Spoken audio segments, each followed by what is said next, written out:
الحمد لله الذي لم يتخذ ولدا ولم يكن له شريك في الملك ولم يكن له ولي من الذل وكبره تكبيرا.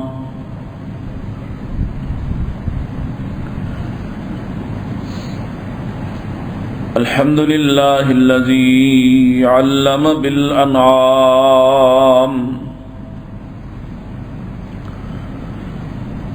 وحرم الحرام، الذي خلق كل شيء وخلق الإنسان والأنعام،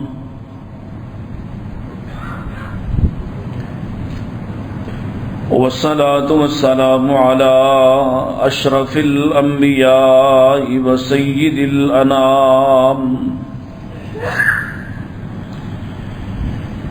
وعلى آله العظام وعلى أصحابه الكرام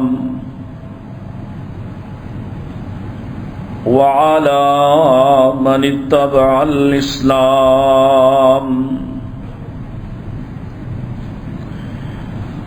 اللهم صل على محمد وعلى آل محمد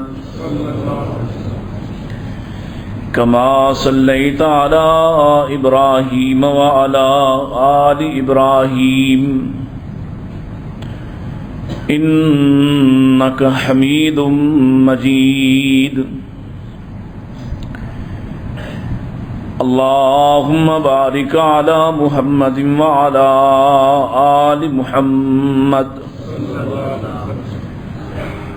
كما باركت على إبراهيم وعلى آل إبراهيم إنك حميد مجيد.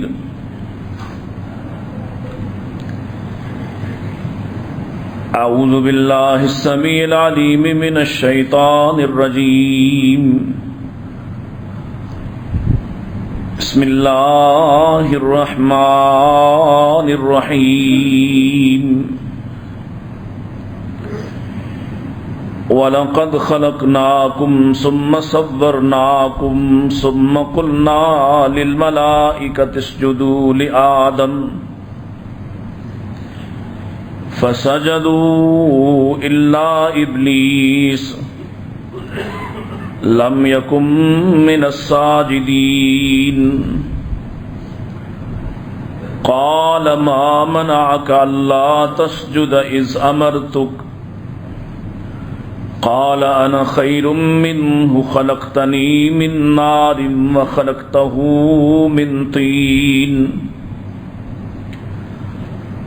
قال فاهبط منها فما يكون لك أن تتكبر فيها فاخرج إنك من الصاغرين. قال أنظرني إلى يوم يبعثون. قال إنك من المنذرين.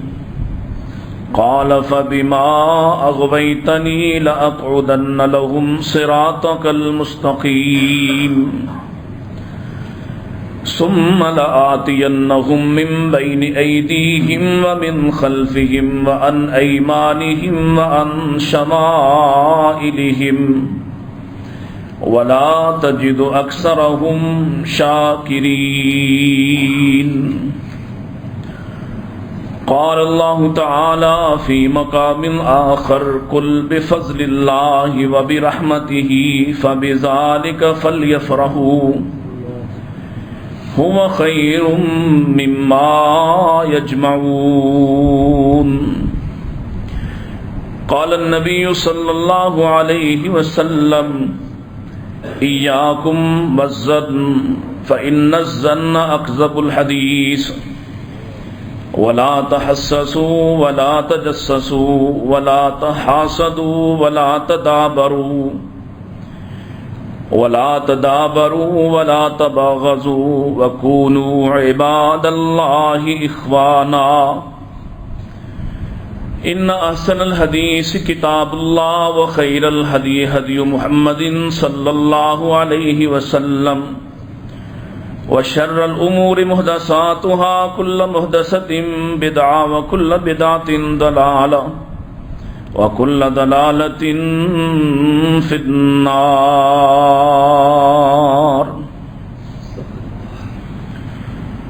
حمد و ثنا، تعریفات، تسبیحات، تحلیلات و تکبیرات اللہ سبحانہ و تعالی کے لیے، جس کے بے شمار انگنت لا تعداد احسانات ہیں، جو سراپا احسان حقیقی محسن ہے، جس نے ہم پر احسان فرمایا، ہمیں اپنے ہاتھوں سے تشکیل فرمایا، تخلیق فرمایا، جس نے ہمیں تمام مخلوقات سے برتر اور بہتر بنایا، جس نے ہمارے لیے ہدایت کے راستے ہموار کیے، آسودہ کیے،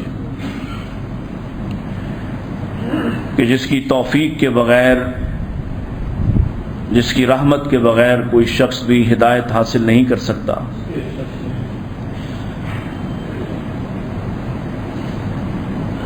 اسی سے دعا اور درخواست ہے وہ ہمیں ہمیشہ شیطان کی ہر طرح کی چال اور اس کے ہر جال سے محفوظ کر کے ہدایت کاملہ پر رکھے اور اسی پر ہمیں موت نصیب فرمائے. درود السلام امام الانبیاء سید الاتقیاء جناب محمد مصطفیٰ صلی اللہ علیہ وسلم پر. ہمارا عنوان اور ہمارا موضوع جو تسلسل کے ساتھ آگے بڑھ رہا ہے، ذالکم خیر لکم، کہ یقیناً وہ بہتر ہے جس کو اللہ بہتر قرار دے، اور جس کو اللہ بہتر قرار دے اسی پر انسان کو قناعت کرنا چاہیے، اسی پر انسان کو مطمئن ہونا چاہیے. اور یہ دین بہتر ہے، دین کے ضابطے بہتر ہیں، اس کے قاعدے بہتر ہیں. ہو سکتا ہے بلکہ زیادہ گمان اسی بات کا ہے کہ انسان پابندیوں کو پسند نہیں کرتا، لیکن اگر وہ یہاں کچھ پابندیوں کو پسند کر لے تو اسے ایک ایسی زندگی کی نوید اور خوشخبری دی گئی ہے جہاں کسی قسم کی کوئی روک ٹوک نہیں ہوگی. اور اگر وہ یہاں چند ایک چیزوں سے رک نہیں سکتا، چند ایک چیزوں سے باز نہیں آ سکتا، چند ایک پابندیاں قبول نہیں کرنا چاہتا، تو اسے ایک ایسی زندگی کا سامنا کرنا پڑے گا جہاں یہ چاہے گا کہ میں یہ کھانا نہ کھاؤں لیکن اسے کھانا پڑے گا، جہاں یہ چاہے گا کہ میں یہ پانی نہیں پینا چاہتا لیکن اسے پینا پڑے گا، جہاں یہ رہنا نہیں چاہے گا اور اسے رہنا ہوگا. تو فیصلہ آپ کے ہاتھ میں ہے، ہمارے ہاتھ میں ہے. آج چند ایک پابندیاں اپنے مالک کو راضی کرنے کے لیے قبول کرنا ہے، اور یقیناً ان پابندیوں کے اندر خیر ہے، ان پابندیوں کے اندر بہتری ہے، اور وہ پابندیاں انسانی فطرت کے مطابق ہیں. اللہ تعالیٰ نے کسی ایک چیز کو بھی حرام نہیں کیا جو انسان کی ضرورت ہو اور اس کی فطرت کا تقاضا ہو. اللہ تعالیٰ نے کسی ایک چیز کو بھی منع نہیں کیا جو انسان کے لیے ضروری ہو اور اس کی زندگی اس کے بغیر نامکمل ہو. بلکہ دنیا جہان میں چاہے وہ لوگ اسلام کو مانیں یا نہ مانیں، اسلام کا اخلاقیات کا جو ضابطہ ہے یہ تمام کائنات میں تسلیم شدہ ہے. دنیا کے تمام الہامی، غیر الہامی، آسمانی یا انسانی مذاہب سب کے سب اس بات پر قائل ہیں کہ انسان کو دوسروں کا خیرخواہ ہونا چاہیے، انسان کو سچا ہونا چاہیے، اسے جھوٹ نہیں بولنا چاہیے، اس کے ہاتھ اور اس کی طاقت اور قوت سے، اس کے اختیار سے کمزور اور اس کے ساتھی محفوظ ہونا چاہیے۔ اسلام نے ایسا کوئی حکم نہیں دیا جس کے کرنے سے خود انسان کو نقصان ہو یا اس کے معاشرے کو نقصان ہو، لیکن جب آپ اسلام کی بات کو نہیں مانتے، جب آپ اسلام کے ضابطے کو تسلیم نہیں کرتے، جب آپ اللہ کے بیان کردہ ضابطے اور نازل کردہ ضابطے کے مطابق نہیں رہنا چاہتے، تو پھر ہر ایک دوسرے کو تکلیف دیتا ہے، ہر ایک دوسرے کو نقصان پہنچاتا ہے۔ اللہ کا ضابطہ انسانوں کو حتیٰ کہ تمام مخلوقات کو بلند کرتا ہے۔ اللہ نے یہاں سورۃ الاعراف میں، جہاں سے میں نے آپ کے سامنے کچھ آیات تلاوت کی ہیں، اللہ فرماتے ہیں ہم نے بنایا ہے، ہم نے پیدا کیا ہے تمہیں، یعنی انسان کو، اس کی صورت گری بھی ہم نے کی ہے، اور پھر ہم نے حکم دیا تمام ملائکہ سے کہ تم آدم کو سجدہ کرو۔ سب نے سجدہ کیا، اور فرشتوں کے اندر، ملائکہ کے اندر رہنے والا ابلیس انکاری ہوا، وہ سجدہ کرنے سے انکار کر رہا ہے، اور جب اس سے سجدہ نہ کرنے کی وجہ پوچھی گئی، قال ما منعک، اللہ فرماتے ہیں کہ پوچھا گیا کہ تجھے کس بات نے روکا، اللہ تسجد اذ امرتک، اس بات سے کہ تو سجدہ کرے جبکہ میں نے یہ حکم دیا ہو تجھے۔ تو اس کا جواب، قال انا خیر منہ خلقتنی من نار وخلقتہ من طین، اس نے کہا میں اس لیے انکاری ہوں، میں نے اس لیے سجدہ کرنے سے انکار کیا ہے کہ میں اس سے بہتر ہوں، میں اس سے برتر ہوں، مجھے آگ سے بنایا گیا ہے اور اسے مٹی سے، گارے سے، کھنکتی ہوئی مٹی سے پیدا کیا گیا ہے۔ سو یہ اس کا دعویٰ کہ وہ برتر ہے،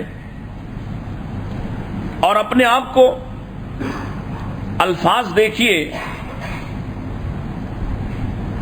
قال انا خیر منہ،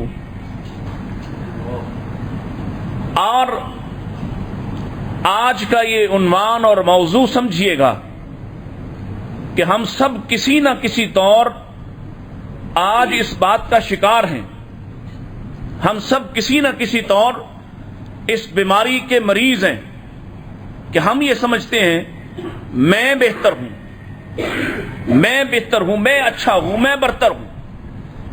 یہی بات سب سے پہلے ابلیس نے کہی، انا خیر، میں بہتر ہوں۔ حالانکہ خیر کون ہے؟ خیر کس کے ذریعے سے ظاہر ہوگی؟ کس کو یہ حق حاصل ہے کہ وہ کسی کو خیر قرار دے؟ جہاں تک انسانوں کی بات ہے، یہ آپس میں ایک دوسرے سے اپنے آپ کو برتر ثابت کرنے والے، کبھی نسل کی بنیاد پر، کبھی قومیت کی بنیاد پر، کبھی اپنی زباندانی کی بنیاد پر، کبھی اپنی طاقت اور اپنی حکومت کی بنیاد پر، اللہ کے رسول صلی اللہ علیہ وسلم جو پیغام حق لے کر آئے ہیں، اس پیغام نے یہ اعلان کر دیا، یا ایھا الناس انا خلقناکم من ذکر و انثی، اے انسانوں ہم نے تمہیں ایک مرد عورت سے بنایا ہے۔ گویا تمہاری تخلیق کی ابتدا ایک مرد عورت سے کی گئی ہے، تم سب کے ماں باپ ایک ہیں، اور تم میں سے کسی پر کوئی فوقیت نہیں کہ ہم نے یہ جو تمہارے نام ہیں، برادریاں ہیں، قومیں ہیں، قومیتیں ہیں، تعارف کے لیے بنائے تھے۔ یہ اس لیے نہیں تھا کہ تم کسی پر اپنی فضیلت، اپنی برتری اور دوسروں کو حقیر جانتے۔ وَجَعَلْنَاكُمْ شُعُوبًا وَقَبَائِلَ لِتَعَارَفُوا، اگر عزتوں کی بات ہوگی، اگر کرامت اور بزرگی کی بات ہوگی، اگر کسی کی برتری کی بات ہوگی، ان اکرمکم عند اللہ اتقاکم، تو تم میں سے عزت والا وہ ہوگا جو اللہ کے نزدیک زیادہ ڈرنے والا ہوا، زیادہ تقوی والا ہوا۔ اور یاد رکھیے، تقوی کا فیصلہ، دنیا میں کوئی مشین ایجاد نہیں ہوئی جو تقوی کا فیصلہ کر دے۔ دنیا میں کسی شخص کے پاس یہ معیار نہیں کسی کے پاس یہ ترازو نہیں کہ وہ کسی کا تقوی ماپ سکے اور اس کے تقوی کا کوئی وزن مقرر کر سکے. یہ کون کرے گا؟ اللہ کریں گے. کب کریں گے؟ جب وہ تمام دنیا کے لیے میزان قائم کریں گے. اس وقت پتہ چلے گا کون کتنا متقی ہے، کون بظاہر متقی تھا اور اندر سے خباثت اور غلاظت میں لتھڑا ہوا تھا، کون لوگوں کی نظروں میں برا تھا لیکن اللہ کی نگاہ میں بڑا بلند تھا. اس کا فیصلہ حشر کو ہوگا، اس سے پہلے نہیں ہو سکتا ہے. اللہ کے نبی علیہ السلام نے مزید واضح کیا اس بات کو. ان اباکم واحد، تمہارا ایک باپ ہے، تم سب مٹی سے بنائے گئے ہو، تم سب آدم کی اولاد ہو، اور تم میں سے کسی کو کسی پر کوئی فضیلت، کوئی برتری حاصل نہیں، نہ تم میں سے کسی کالے کو گورے پر، ولا لاسود علی احمر، نہ کسی کالے کو گورے پر کالا بادشاہ ہو کر کسی غریب سڑک چھاپ گورے سے اعلی اور برتر نہیں ہو سکتا. کسی کو کسی پر کوئی فضیلت نہیں. اور لسانیت کی بنیاد پر ولا الفضل لعربی علی عجمی، کسی عربی کو کسی عجمی پر اور کسی عجمی کو کسی عربی پر کوئی فضیلت نہیں ہے الا بالتقوی. ہاں صرف ایک فضیلت کا معیار ہے اور یہ دنیا کے ساتھ نہیں. ہاں ظاہراً دنیا میں کچھ نہ کچھ اس کا ریوارڈ ملتا ہے لیکن اصل اس کا پیمانہ بھی اللہ کے ہاں ہے. تقوی کی بنیاد پر کسی کو کسی پر فضیلت ہو سکتی ہے لیکن کسی رنگ، کسی نسل، کسی قوم، کسی برادری اور کسی حیثیت کی بنا پر کوئی کسی پر فائق اور فضیلت والا نہیں ہے. یہ شیطان کا مسئلہ تھا، یہ ابلیس کا مسئلہ تھا، یہ ابلیس کا مرض تھا. سب سے پہلا تکبر بھی اسی نے کیا اور سب سے پہلا حاسد بھی وہ تھا. لیکن آج آپ پاکستانی معاشرے کو دیکھ لیں، اس کی حالت، اس کی بربادی کا عالم اس حد تک کہ اس پورے معاشرے کو آگ لگی ہوئی.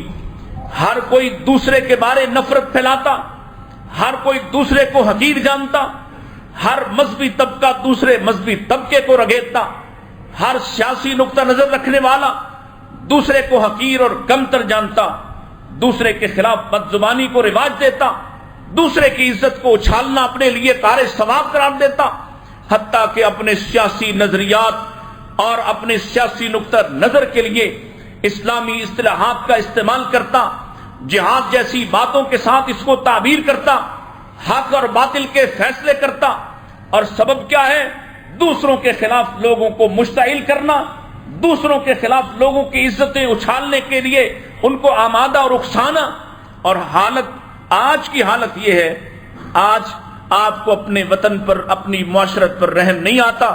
آپ اس حد تک تقسیم ہو چکے ہیں کہ ایک معمولی رائے کے عدم اختلاف کو بھی برداشت کرنے کو تیار نہیں ہے. رائے صرف میری نظر میں یہ اچھا تھا، اس کی نظر میں وہ اچھا ہے، میں اتنی سی بات برداشت کرنے کو تیار نہیں. اور اس قدر حسد کا شکار، اللہ اکبر، کہ دوسرے کی کسی نیکی کو اور کسی خوبی کو بھی ماننے کو تیار. یہ حالت آپ کو آج سے 20-25 سال پہلے نہیں ملتی تھی. لوگ اختلاف کرتے تھے، لوگ مذہبی بھی اختلاف کرتے تھے، لوگ سیاسی بھی اختلاف کا شکار تھے، لیکن پھر بھی کوئی کسی کی خوبی کو مان لیتا تھا، کوئی کسی کی نیکی کو مان لیتا تھا، کوئی کسی کی اچھائی کا تذکرہ اور ذکر کرتا تھا. لیکن آج صورتحال کیا ہے کہ انفرادی زندگی ہو یا اجتماعی زندگی ہو، اس میں دونوں میں آگ لگ گئی ہے اور اس حد تک ماحول گرم ہے کہ اب وہ لوگ جن کے بارے میں ہم سوچتے تھے کہ چلیں ادھر سے اب تک خاموشی ہے، ادھر سے اب تک زبان میں نرمی ہے، ان کی زبان کی نرمی بھی رخصت ہو گئی ہے. میں کسی کا نام نہیں لینا چاہتا، میں تو اپنے آپ کو اور آپ کو جھنجھوڑنا چاہتا ہوں، متنبع کرنا چاہتا ہوں. آپ کیسا معاشرہ اپنی آنے والی نسلوں کو دے کر جانا چاہتے ہیں؟ جو باہم حسد کرتے ہوں، کینہ رکھتے ہوں، دشمن ہوں ایک دوسرے کے، ایک دوسرے کی معمولی بات پر اختلاف نہیں، عداوت کو قائم کر لیں اور نسل در نسل اس دشمنی کو پالتے رہے، ایسا معاشرہ اسلام کی پسندیدہ معاشرت کبھی بھی نہیں ہو سکتا ہے۔ کیوں نہیں ہو سکتا؟ اس لیے کہ اللہ کے نبی علیہ الصلوۃ والسلام فرماتے ہیں ایاکم والظن، ظن سے بچو، بدگمانی سے بچو۔ اور آج سارا معاشرہ ایک دوسرے کے خلاف بدگمانی پیدا کرنے کے لیے پروپیگیٹ کرتا ہے، انویسٹمنٹ کرتا ہے، سرمایہ صرف کرتا ہے، لاکھوں کروڑوں روپیہ لگا دیا جاتا ہے تاکہ دوسرے کے بارے میں بدگمانی پھیلائی جا سکے۔ جس نبی کا کلمہ پڑھتے ہو سبھی، ایک دو کی بات نہیں۔ اب کوئی کہہ سکتا ہے کہ اس کی وجہ سے ہمیں رد عمل میں ایسا کرنا پڑا، لیکن تم جس نبی کے ماننے والے ہو اس نے رد عمل میں بھی کبھی جھوٹ بولا، اس نے رد عمل میں بھی کبھی بدگمانی قائم کی، اس نے رد عمل میں بھی کبھی حسد کیا، اس نے رد عمل میں بھی کبھی کسی کا نقصان چاہا۔ کوئی وجہ اور کوئی صورت نہیں ہو سکتی کہ آدمی گالی کے جواب میں رد عمل کا نام لے کر گالی دے دے۔ ہاں، کچھ ایسی باتیں ہیں، کچھ ایسی حدود ہیں جہاں خاموشی جرم ہے۔ اگر کوئی اللہ کی توہین کرے گا، اگر کوئی رسول اللہ کی اہانت کرنے کی کوشش کرے گا، اگر کوئی اصحاب رسول کے بارے میں بد زبانی کا مظاہرہ کرے گا، وہاں خاموشی جرم ہے، وہاں خاموشی جرم ہے۔ اور جہاں چپ رہنا ہے، آپ کی ذات ہو، آپ کا نظریہ ہو، آپ کا مذہبی نظریہ ہو، آپ کا سیاسی نظریہ ہو، اس کے خلاف اگر کوئی بات کرتا ہے تو آپ کو برداشت کرنا چاہیے، اور کم سے کم پہلی سٹیج بدگمانی سے بچو۔ ایاکم والظن، اللہ کے نبی فرما رہے گمان سے بچو، بدگمانی سے بچو۔ فإن الظن اکذب الحدیث، اس لیے کہ بدگمانی سے جھوٹی بات کوئی نہیں ہو سکتی۔ بدگمانی سے زیادہ جھوٹی بات آپ کو خبر ہی نہیں، لوگوں نے کہا، لوگوں نے مشہور کر دیا، لوگوں نے بات پھیلائی۔ اور آج کیا ہو رہا ہے؟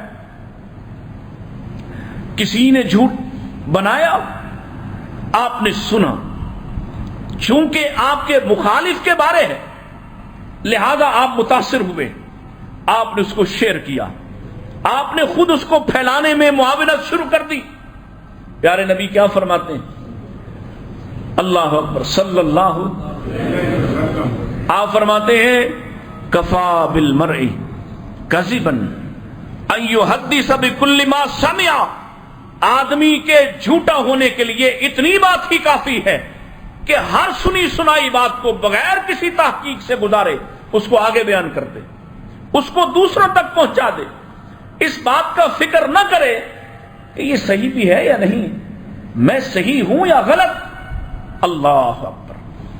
لیکن آج اس کی کوئی پرواہ نہیں۔ تو اللہ کے نبی فرماتے ہیں بدگمانی سے بچو، اس لیے کہ بدگمانی سے زیادہ جھوٹی بات کوئی نہیں ہے۔ ولا تحسسوا ولا تجسسوا، عیب جوئی نہ کرو، جاسوسی نہ کرو، ایک دوسرے کے معاملات کو ٹٹولنے کی کوشش نہ کرو۔ ولا تحاسدوا، باہمی طور پر حسد کینہ نہ رکھو۔ ولا تحاسدوا، حسد صحیح حدیث میں آتا ہے ایک مومن کے دل میں حسد اور ایمان ساتھ ساتھ رہ ہی نہیں سکتے۔ مومن کا سینہ ہو اور دوسروں کے لیے نفرت سے بھرا ہو، یہ ہو ہی نہیں سکتا۔ مومن تو خیر خواہ ہے، اور مومن تو کافر کا بھی خیر خواہ ہے، مومن تو دشمن کا بھی خیر خواہ ہے۔ اللہ اکبر! یہ خیر خواہی ہی تھی کہ عین جنگ کے وقت بھی مجھے اور آپ کو یہ اخلاقیات سکھائی گئی کہ جن سے جنگ ہو رہی ہے پہلے ان کو دعوت دو گے، اسلام کی طرف بلاؤ گے، اگر وہ مان جائیں تمہارے بھائی ہیں، ان کا ملک ہے، ان کا مال ان کا مال ہے، ان کی عزت ہے، اس پر ہاتھ بھی نہیں ڈالا جا سکتا ہے۔ یہ خیر خواہی تھی، یہ خیر خواہی کا دوسرا درجہ تھا کہ اگر وہ طاقت کے ساتھ تمہاری طاقت کو تسلیم کر کے ہی سرنڈر کر دیں، تمہیں ٹیکس دینے پر راضی ہو جائیں، لڑائی نہیں کرنا چاہتے تم سے، تو تمہیں لڑنے کی اجازت، تم ان کو امن دے دو، امان دے دو، اور آخری صورت میں لڑائی باقی رہے گی۔ مومن ہو اور حاسد ہو، مومن حاسد ہو سکتا ہے، اور اب آپ کو کوئی مومن دکھائی دیتا ہے جو حسد سے پاک ہے؟ وَلَا تَحَاسَدُوا، حسد نہ کرو، وَلَا تَبَاغَضُوا وَلَا تَدَابَرُوا، ایک دوسرے کی عدم موجودگی میں ان کی غیبت مت کرو۔ کوئی بتا سکتا ہے کوئی اس عادت سے پاک ہو؟ 3 افراد بیٹھے ہوں، ان میں سے ایک اٹھ جائے، ابھی اس کے سامنے اس کی تعریف کرنے والا اس کی عدم موجودگی میں اس کی غیبت شروع کر دے گا۔ وہ مسجد ہو، مدرسہ ہو، سیاست کا کوئی میدان ہو، یا گھر گرہستی کا معاملہ ہو، جہاں 3 افراد بیٹھے ہیں، جہاں 2 افراد بیٹھے ہیں، وہ تیسرے چوتھے دوسرے کی غیبت شروع کر دیں گے۔ اور اللہ کے نبی کیا فرماتے ہیں؟ وَلَا تَدَابَرُوا، مومن کون ہے؟ جو اپنے بھائی کی عدم موجودگی میں اس کی موجودگی سے زیادہ خیر خواہ ہے۔ سامنے تھا تو چپ تھا اس کے بارے میں، چلا گیا تو اس کی خوبیاں بیان کرتا ہے۔ سامنے تھا تو خاموش تھا، چلا گیا تو اس کے بارے خیر کے کلمات کہتا ہے۔ سامنے تھا تو چپ تھا، چلا گیا تو اس کے لیے دعا کرتا ہے، اور ادھر اپنے جانے والے یا عدم موجود بھائی کے لیے دعا شروع کرتا ہے، ادھر اللہ کے فرشتے اس کے سرہانے، اس کی بیک، اس کی پشت پہ کھڑے ہو کے انہی باتوں میں اس کے لیے دعا شروع کر دیتے ہیں۔ کیا ہوا ہے؟ وَلَا تَبَاغَضُوا، آپس میں بغض نہ رکھو۔ یہ کیا پاکستان کے سیاستدان مسلمان نہیں ہیں؟ کیا ان کے ماننے والے مسلمان نہیں ہیں؟ کیا کھیل چلایا ہوا ہے، اور کتنی نفرت ہے۔ تم ایک دوسرے کو گرانے کے لیے کوئی قانون، کوئی ضابطہ، کوئی اصول، کوئی آئین، کسی بات کو ماننے کو تیار نہیں۔ جس کو موقع ملتا ہے وہ دوسرے کو گرانے کی فکر میں ہے۔ وہی اصول جو دوسرے کے لیے اصول ہے تمہارے لیے نہیں، وہی ضابطہ جو دوسروں کے لیے ہے تمہارے لیے نہیں۔ اور ہم اس رد عمل کا شکار ہیں کہ جی اس نے یہ کیا، اس نے یو ٹرن لے لیا، سو ہمیں بھی یو ٹرن لینا چاہیے۔ خدا کے لیے اللہ سے ڈرو اور اپنی معاشرت کو اپنے ہاتھوں سے آگ مت لگا دو۔ ولا تدابروا، غیبت نہ کرو۔ ولا تباغضوا، آپس میں ایک دوسرے کے دشمن نہ بن جاؤ۔ وکونوا عباد اللہ اخوانا، اتنے مشکل حالات ہیں، اتنے معاشی مشکل حالات ہیں، اور جب مشکلیں ہوں تو کیا چاہیے؟ اتحاد، اتفاق، اللہ کی رحمت کو ابھارنے والی باتیں، برکت کو حاصل کرنے والے ذرائع۔ کیا جو معاشرہ سارے کا سارا ایک دوسرے کا دشمن ہو، اس پر اللہ کی رحمت آئے گی؟ اس پر اللہ کی رحمت، اللہ کی طرف سے کوئی برکت کا نزول ہو سکتا ہے؟ اور اس بات کو سمجھنے کو اور ماننے کو کوئی تیار ہی نہیں۔ اس لیے کہ جہاں حسد آتا ہے، جہاں تکبر آتا ہے، حسد کے بارے تو اللہ کے رسول بڑی معروف حدیث آپ نے کیا فرمایا تھا؟ ان الحسد یاکل الحسنات، حسد نیکیوں کو کھا جاتا ہے، برباد کر دیتا ہے۔ اور مثال دیا آپ نے، کما تأکل النار الحطب، جیسے خشک لکڑی کو آگ ختم کر دیتی ہے، جیسے خشک لکڑی کو راکھ بنا دیتی، ملیا میٹ کر دیتی، آگ جس طرح اس کے وجود کو مٹا دیتی ہے، چند لمحوں کے اندر آپ بڑے سے بڑی کوئی کسی بھی جگہ سے مضبوط ترین لکڑی منگوا لے، ٹنوں کے حساب سے خشک ہو، اور آگ کا ایک شعلہ دکھا دیں، آپ دیکھیں گے لمحوں کے اندر وہ بسم ہوا اور راکھ ہوا اور وہاں اس کا کوئی نام و نشان باقی رہتا ہی نہیں ہے. ہم کیا کر رہے ہیں؟ اپنے ہاتھوں سے اپنے اعمال کو جلانے کی ہر وقت تیاری، اور کوئی ذمہ دار بننے کو تیار نہیں، کوئی رکنے کو تیار نہیں. یہ ملک نعمت ہے، بولو یہ ملک اللہ کی قسم نعمت ہے. تم جا کے دیکھو ان دارالکفر میں جہاں لوگ اپنی مرضی کی مذہبی زندگی نہیں گزار سکتے. تم ان ممالک میں دیکھو جہاں مسلمان کمزور ہیں، انہوں نے ان کو جلا کر، ان کے گھروں کو جلا کر، ان کو گھروں سے نکال کر بنگلہ دیش کی سرحد پر رہنے پہ مجبور کر دیا. تمہیں خوف نہیں آتا؟ تم سب کے سب ملے ہوئے، سب لگے ہوئے اللہ کے غضب کو دعوت دے رہے. جب لوگ اس طرح سے اتنے کینہ پرور ہو جاتے ہیں، پھر اللہ ان کو ایک دوسرے کے ہاتھوں کے حوالے کر دیتا ہے. اور یہ بات میں نہیں کہہ رہا، تاریخ انسانی گواہ ہے، اللہ کا دین گواہ ہے کہ لوگ جب اس حد تک نفرت کا شکار ہوتے ہیں، اللہ ان کا علاج پھر انہی کے ساتھ، انہی کے ذریعے سے کرواتا، انہی کی گردنیں ایک دوسرے سے ماپتا ہے، ایک دوسرے سے قتل کرواتا ہے، ایک دوسرے کو ایک دوسرے کے ذریعے سے مٹاتا ہے.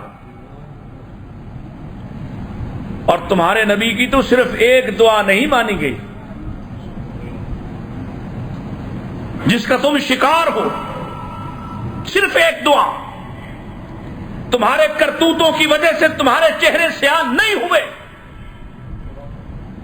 تمہارے اعمال بد کی وجہ سے تمہارے دروازوں پہ، تمہاری شکلوں پہ گناہ نہیں لکھے گئے، زمین کو پھاڑ کر تمہیں دنسایا نہیں گیا، آسمان سے تمہیں غرق کرنے کے لیے پانی کو نازل نہیں کیا گیا اور نہ کیا جائے گا.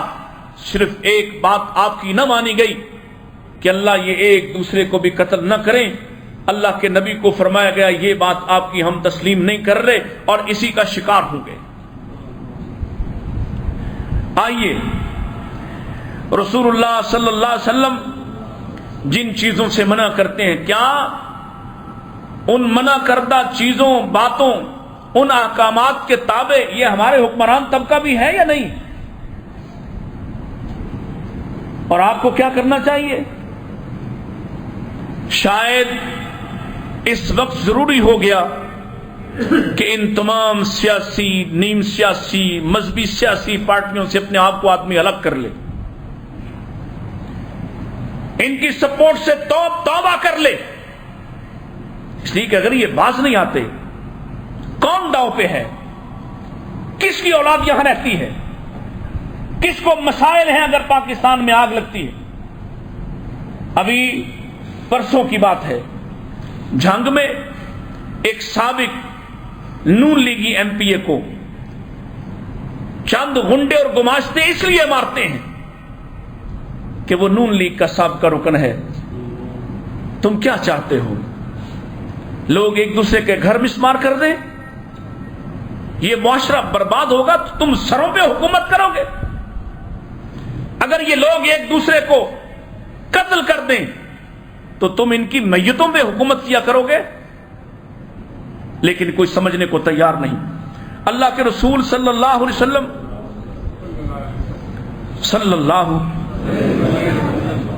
آپ امت کے بارے میں کس بات سے خائف تھے؟ کس بات کے بارے میں آپ ڈر محسوس کرتے ہیں؟ سنیے حدیث. حضرت عقبہ رضی اللہ تعالیٰ عنہ راوی ہیں، فرماتے ہیں ہم نبی صلی اللہ علیہ وسلم کے ساتھ تھے. نبی علیہ السلام ایک دن اپنے گھر سے نکلے اور شہدائے احد کے لیے اس طرح سے دعا کی جیسے کوئی میت کے لیے، جنازہ پڑھنے کے لیے دعا کی جاتی ہے، یعنی ایسی رکت سے، ایسی الہام وزاری سے آپ نے دعا کی. پھر آپ منبر پہ تشریف لائے اور فرمایا لوگو انی فرۃ لکم وانا شہید علیکم. لوگو میں تم سے پہلے جاؤں گا، میں تم سے آگے جاؤں گا، میں تمہارا میزبان ہوں گا اور میں تمہارا شاہد ہوں گا. اللہ اکبر. اور کہاں جاؤں گا؟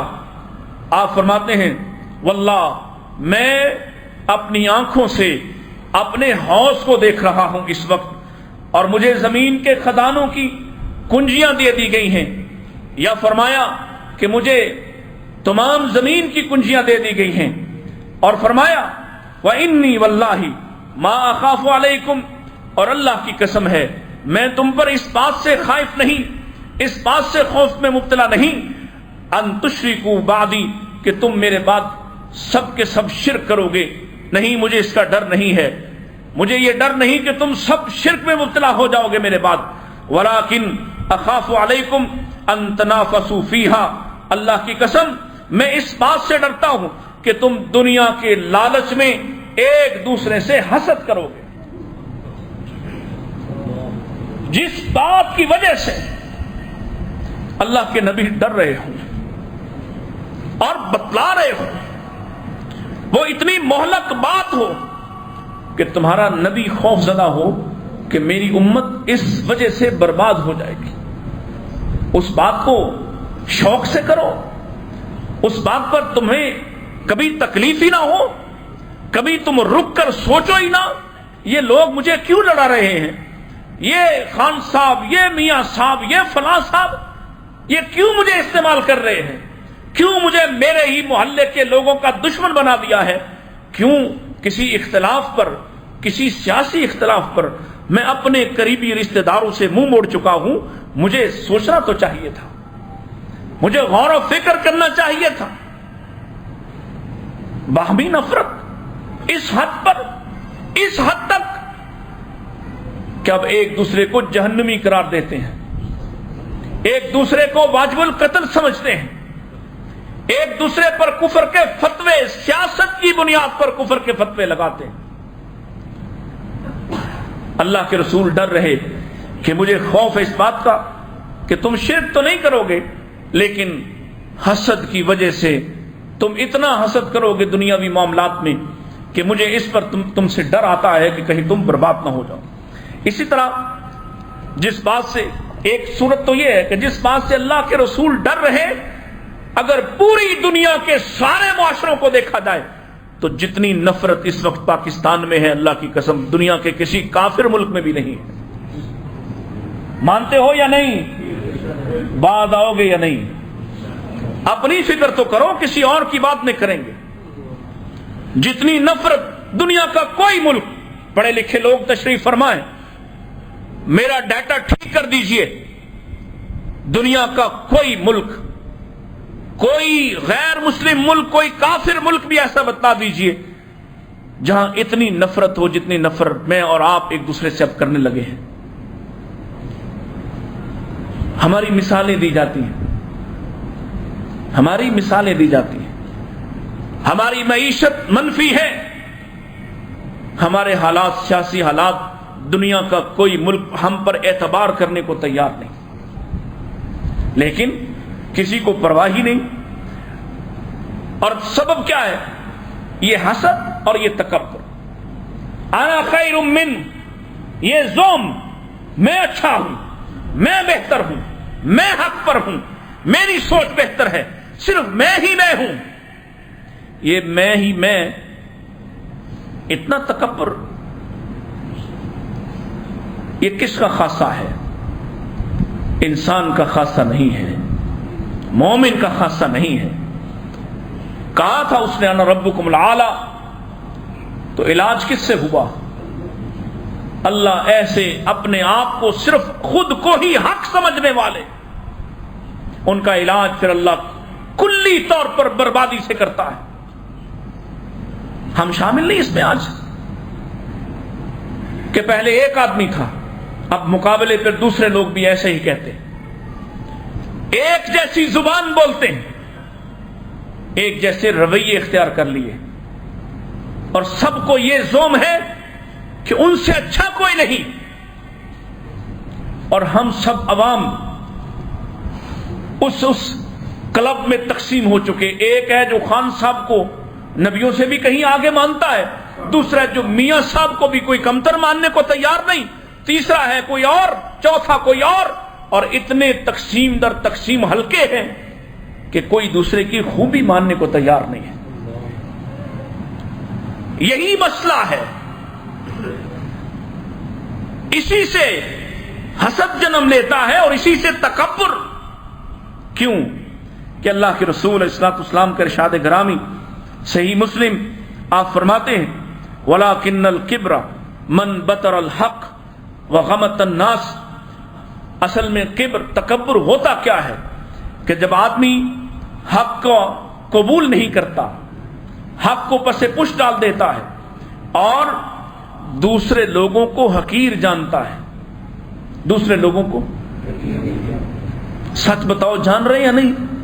ایک پارٹی دوسری پارٹی کو، آج چونکہ ساری نظریں ہماری لگی ہوئی کہ 4 بجے ان کا دنگل ہونا ہے، 4 بجے انہوں نے لڑنا ہے، 4 بجے وہاں سے خرید و فروخت ہونی ہے، 4 بجے دھوکے ہونے ہیں، 4 بجے فراڈ ہونے ہیں. کیوں نہیں مان لیتے؟ تم نہیں بنایا ہے قانون، تم اس کو بھی نہیں مانتے. اللہ کا قانون تو بڑا ہی رحمت والا تھا، تم نے اپنی مرضی کا بنایا، ایک دوسرے کے حقوق کے تحفظ کرنے والا بنایا، اس کو بھی نہیں مانتے. کیوں نہیں تسلیم کر لیتے اس کو؟ آپ کو بھی ہو سکتا ہے یہ بات اچھی نہ لگے کہ جو جیتا اس کو دے دیں، پھر کیا ہوگا؟ پھر کیا فرق پڑے؟ ہم سب خوش ہیں. آج اگر عمران خان کے ساتھ دھوکہ ہو اور اس کی پارٹی بھاگ جائے تو نون لیگ والے خوش ہیں. کل نون لیگی بیچے جائیں، فروخت کیے جائیں، بک جائیں تو پی ٹی آئی والے خوش ہیں. حالانکہ سب کے فکر مند ہونے کی ضرورت تھی، حالانکہ سب کو رونے والی کیفیت میں آنا چاہیے تھا. یہ ہمارے ساتھ کیا ہو رہا ہے؟ ہم پر کون لوگ بیٹھ گئے آ کر؟ لیکن ہم اپنی اپنی مرضی کا حق چاہتے ہیں. اسی طرح ہر وہ شخص جو اکڑ کر چلتا ہے، دوسروں کو حقیر جانتا ہے، اپنی پوزیشن پر ناز کرتا ہے، بات کرتے ہوئے بناوٹ کا سہارا لیتا ہے، ہر وہ شخص جو گال پھلا کر دوسروں پر رعب جما کر بات کرتا ہے، اس کے لیے بھی فرمایا وَلَا تُسَعِّرْ خَدَّكَ لِلنَّاسِ وَلَا تَمْشِ فِي الْأَرْضِ مَرَحًا. گال پھلا کر بناوٹ سے بات مت کرو. کر رہے یا نہیں؟ سیاسی تجزیہ کار جھوٹے شام کو بیٹھتے اور قوم کے ساتھ جھوٹ بولتے.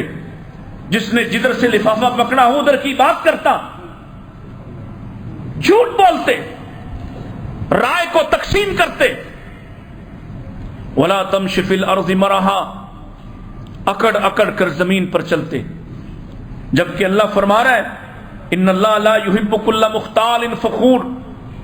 اللہ کو یہ فخر و غرور میں مبتلا، اپنی طاقت اور نشے میں مبتلا، یہ غرور کی چال چلنے والے اللہ کو بالکل بھی پسند نہیں ہے. اور جن کو اللہ پسند نہ کرے ان پر رحمتوں کے دروازے کھولتا ہے، ان پر آفتوں کے دروازے کھل جاتے ہیں. کیونکہ رحمتوں کے دروازے تو ان پر کھلتے ہیں وَلَوْ أَنَّ أَهْلُ الْقُرَىٰ آمَنُوا وَاتَّقَوْا. اگر یہ بستیوں والے ایمان والے ہو جائیں اور اللہ سے ڈرنا شروع کر دیں تو اللہ فرماتا ہے لَفَتَحْنَا عَلَيْهِمْ بَرَكَاتٍ مِّنَ السَّمَاءِ وَالْأَرْضِ. کسی خان، کسی میاں، کسی زرداری، کسی اور کی ضرورت نہیں رہے گی. آسمان والا زمین و آسمان کی برکتوں کے، رحمتوں کے دروازے تم پر کھول دے گا. تمہارے غموں کا مداوا اللہ کے پاس ہے، تمہاری مصیبتوں کا علاج اللہ کے پاس ہے. یہ زمین سے غلہ، وہ پتہ نہیں اس کا نام کیا ہے، نام ذہن سے نکل گیا، جو کہتی تھی بارشیں بھی خان صاحب کی وجہ سے ہوتی.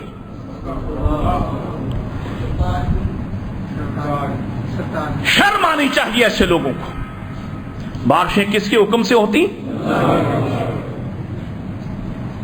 یہ سارا فلکی زمینی نظام اللہ کی قسم یہ اللہ کے سامنے، اور قیامت کا دن ہوگا، صحیح حدیث، یہ جتنے متکبر جن کو تم پوچھتے اور مانتے ہو یہ سب اللہ کے سامنے حقیر چیونٹیوں کی شکل میں پیش کیے جائیں گے اور ان سے پوچھا جائے گا لمن الملک اليوم. اپنے اپنے صوبوں کی حکومت پر ناز اور فخر کرنے والوں آج کس کی حکومت ہے، آج کس کا اختیار ہے؟ یہ کہیں گے للہ الواحد القہار۔ آج کیوں نہیں مانتے؟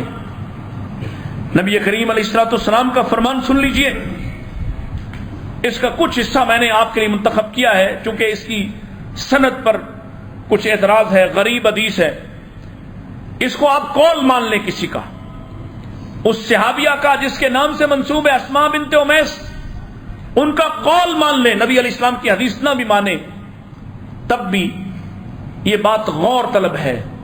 فرماتی ہیں بئس العبد عبد تخیل واختال، برا ہے وہ شخص جس نے خود کو بہت ہی نیک سمجھا، ونسی الکبیر المتعال، اور وہ بہت بڑے بلند و برتر کو بھول گیا، اپنے آپ کو دوسروں سے بڑا سمجھتا ہے، اپنے آپ کو نیک سمجھتا ہے، دوسروں کو حقیر جانتا ہے، اور وہ اس کو بھولا ونسی الکبیر المتعال، جس سے بڑا کوئی اور، جس سے پاک باز کوئی اور۔ اللہ اکبر۔ پھر فرماتی بئس العبد عبد تجبر واعتدا، کتنا برا شخص ہے وہ جو جبر کرتا ہے، حد سے بڑھتا ہے، تعدی کرتا ہے، غرور میں مبتلا ہوتا ہے، ونسی الجبار الاعلی، اور وہ سب سے اعلی جبار کو بھول جاتا ہے۔ پھر فرماتی ہیں بئس العبد عبد سہا ولا، کتنا برا شخص ہے وہ جو دینی باتوں کو بھلا کر مشغول ہوتا ہے لا یعنی باتوں میں، دین کی فکر نہیں، کسی کو اپنے وعدے کا فکر، سب وعدہ توڑنا۔ کبھی صرف زرداری صاحب کے بارے میں کہا جاتا تھا، آج سارے سیاستدان ہی وعدہ خلاف ہے۔ کبھی کوئی ایک آدھ معروف ہوتا تھا اپنی دھوکہ بازی کے لیے، آج سب کے سب برابر ہیں، آج ایک دوسرے پر ان منفی باتوں میں بھی بازی لے جانا چاہتے ہیں۔ وہ آدمی کتنا برا ہے جو دین کو بھول کر، دینی باتوں کو بھول کر اپنے آپ کو لایانی کاموں میں مشغول کرتا ہے۔ وَنَسِيَ الْمَقَابِرَ وَالْبِلَا، اور وہ قبروں کو بھول گیا، ہڈیوں کے بوسیدہ ہونے کو بھول گیا، اس نے فراموش کر دیا کہ مجھ سے سوال ہونا ہے، میرا امتحان ہے، اتنا کڑا امتحان، اتنا کڑا امتحان کہ اللہ کا قرآن کہے فَمَن يَعْمَلْ مِثْقَالَ ذَرَّةٍ خَيْرًا يَرَهُ وَمَن يَعْمَلْ مِثْقَالَ ذَرَّةٍ، ذرے کے ساتھ تمہارے اعمال کو تولا جائے گا، ذرے کے ساتھ، کلو کے ساتھ نہیں، ٹن کوئنٹل کے ساتھ نہیں، ذرے کے ساتھ۔ ذرہ کیا ہوتا ہے؟ جو مزید تقسیم نہ ہو سکے، وہ آخری پارٹیکل، آخری ایٹم جو مزید تقسیم نہیں ہو سکتا، اور وہ کتنا خوفناک ہو سکتا ہے۔ تم نے ایٹم بم بنا کر پیس نہ سیکھا کہ ذرہ تمہارے لیے کتنا قیمتی یا کتنا مہلک ہو سکتا ہے۔ ایک ذرے کے ساتھ تولا جائے گا، گویا ذرہ برابر بھی تمہاری کوتاہی کو برداشت، لیکن کوئی فکر، کوئی پریشانی نہیں، بلکہ سب اپنے آپ کو دوسروں سے بہتر، دوسروں سے برتر اور خود کو نیک تر ثابت کرتے ہیں۔ قرآن کیا کہتا ہے؟ فَلَا تُزَكُّوا أَنفُسَكُمْ، اے اپنی خوبیاں ہر وقت اپنے منہ میاں مٹھو مت بنو، میں جب یہ تھا میں تب وہ تھا، میں نے جب یہ کیا تب یہ ہوا، ہر وقت ذات کی کہانیاں تم نہ سناؤ، تم ایسا کچھ کر کے جاؤ کہ تمہارے بعد تمہارے قصے ختم نہ ہوں۔ اگر تمہیں مثالیں دوں ان لوگوں کی، یاد کرو آج 20-22 ذی الحج ہے، 18 ذی الحج کو کائنات میں ایک انتہائی مظلوم شخص کو شہید کیا گیا، لیکن اس کا کوئی وارث حکومت والا نہ تھا، اس کی تاریخ اس کی مرضی سے لکھنے والا کوئی نہ تھا، کوئی بیوروکریسی نہ تھی جو اس کی خوبیاں لوگوں کو بیان کرتی. لیکن آج اہل السنہ پوری دنیا کے اندر 1 ارب سے زائد مسلمان، ایک بھی شخص ایسا نہیں ہوگا جسے عثمان کا کردار یاد نہ ہو، جسے عثمان کی نیکیاں بھولی ہوں، جسے عثمان کی خوبیاں نہ یاد ہوں. فلا تزکوا انفسکم، اپنی خوبیاں خود مت بیان کر. نبی علیہ السلام کیا کرتے تھے؟ آپ کے سامنے کوئی تعریف کرتا آپ ناراض ہو جاتے، آپ آتے، صحابہ اس لیے نہ کھڑے ہوتے کہ اللہ کے نبی کو تعظیم میں کھڑے ہونا بھی پسند نہیں تھا. آج تم کیا لیڈر ہو، تمہاری اوقات ہی کیا ہے؟ میرا نبی تو ساری کائنات کا لیڈر، ساری کائنات کا امام، اور آپ فرماتے ہیں انا سید ولد آدم، یہ ہے میں والی بات، میں ساری اولاد آدم کا سردار. لیکن اگلا جملہ کیا ہے؟ ولا فخر، اور اس پر کوئی فخر نہیں اور اس پر کوئی غرور نہیں.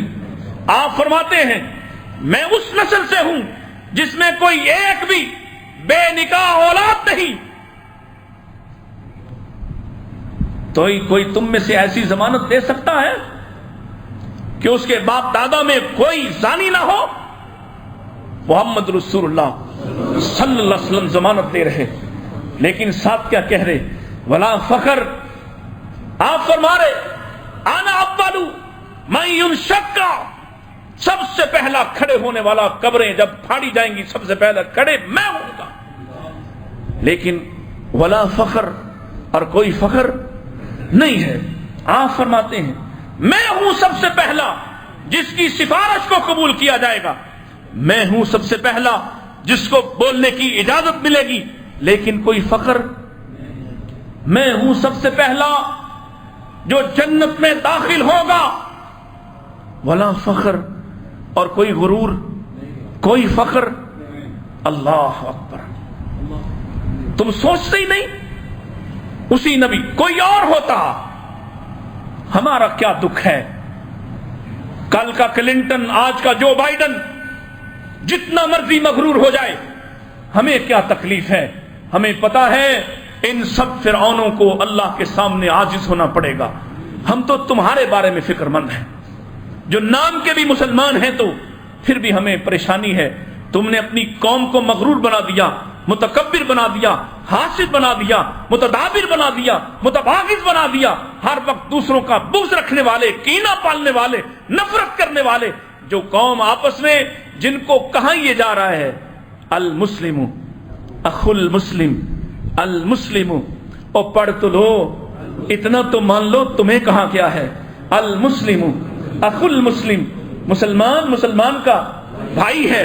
انما المؤمنون اخوہ، مومن مومن کا بھائی ہے، اور مومن کو لا تحقیر ہو، اس کو تحقیر نہیں کرتا، اس کو ذلیل نہیں کرتا، اس سے دشمنی نہیں رکھتا، اس کی غیبت نہیں کرتا، اس کے پیچھے اس کے نقصان نہیں کرتا، اس کے گھر کی طرف آنکھ اٹھا کر نہیں دیکھتا، اس کے حقوق کو غصب نہیں کرتا، ہاتھ اور جان اپنے مال سے اس کو تکلیف نہیں دیتا ہے. ماننے کو تیار نہیں. سیدنا معاویہ رضی اللہ تعالیٰ پھر سے کہو،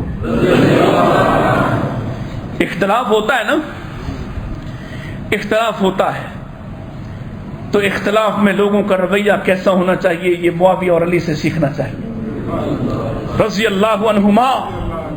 اللہ ان دونوں پر اپنی کروڑوں اربوں رحمتیں نازل فرمائے. کتنا تمہاری طرح کا اختلاف تھا؟ نہیں.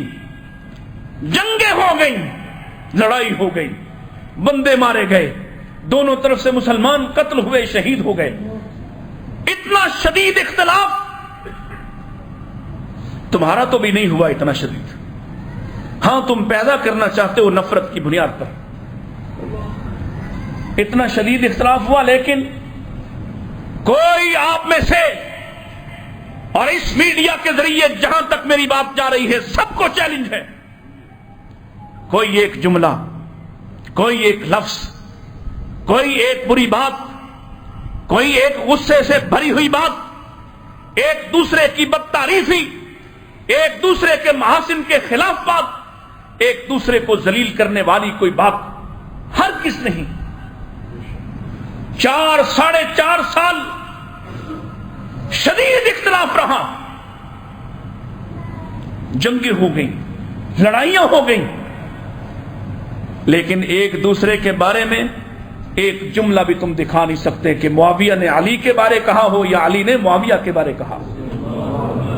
رضی اللہ عنہما، اور سیدنا معاویہ کہا کرتے تھے مجھے اللہ نے ایسی بصیرت، ایسی کمال مہارت عطا کی ہے کہ میں ایک ہی وقت میں مختلف لوگوں، سارے لوگوں کو راضی کر سکتا ہوں، ہاں صرف نہیں راضی کر سکتا تو حاسد کو راضی نہیں کر سکتا۔ اللہ نے صلاحیت دی ہے مجھے کہ میں ایک وقت میں اتنے بڑے سیاستدان، اتنے بڑے مدبر تھے، مخالفین کو بھی ساتھ ملانے کی قوت طاقت اللہ نے دی، لیکن کہا میں بھی حاسد کو نہیں راضی کر سکتا، حاسد کو راضی نہیں کر سکتا۔ حاسدو، اللہ سے ڈر جاؤ، تم نے اس معاشرے کی جڑیں کھود دی ہیں۔ آئیے اللہ کے نبی علیہ الصلوۃ والسلام کا ایک فرمان، آپ فرماتے ہیں ان قریب سیصیب امتی داء الامم، میری امت کو سابقہ امتوں والی بیماری لگ جائے گی۔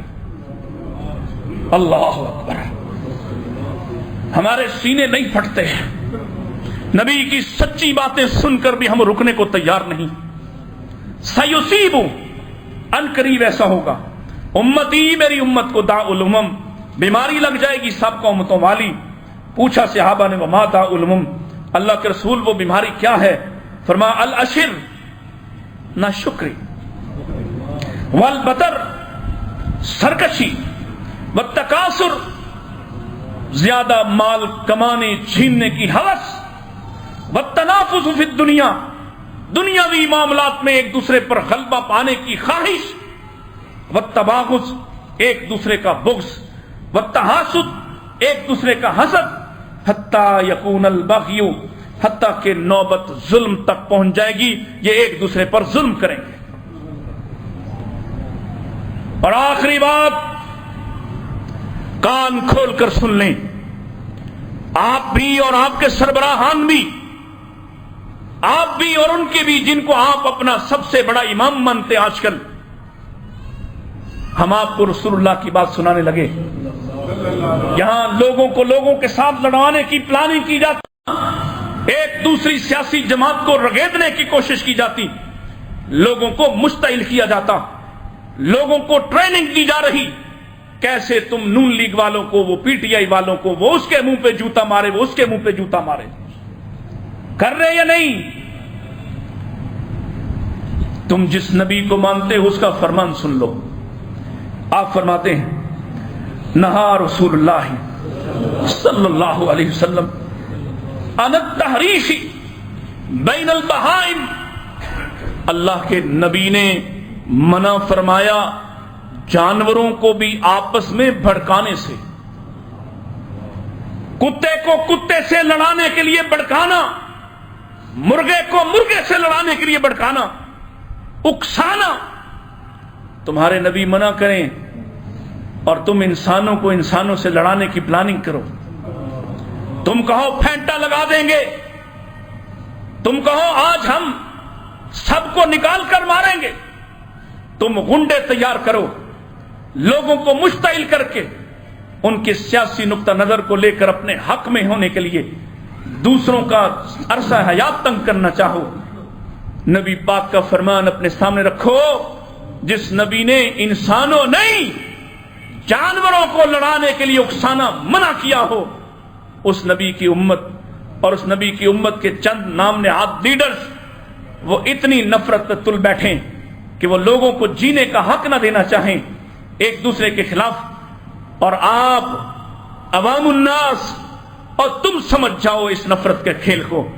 خدا کے لیے جس کو چاہو ووٹ دو، لیکن کسی کے نفرت کے ایجنڈے پر کام نہ کرو، کسی کی تقسیم کے ایجنڈے پر کام نہ کرو، کسی کے کہنے پر اتنے مت بھڑکو کہ نہ کسی کی عزت، نہ کسی کی حرمت، نہ کسی کی فیملی، نہ کسی کی عورتیں، تمہیں کوئی چیز نہ روک سکے۔ اتنے ظالم مت بن جاؤ۔ ہم تمہیں بتلا رہے ہیں اگر تم باز نہ آئے پھر عرش والے کے فیصلے آ جائیں گے، اور اس کے فیصلے بڑے سخت ہیں۔ اس کی طرف سے پکڑ آئی تو پکڑ بڑی سخت ہوگی۔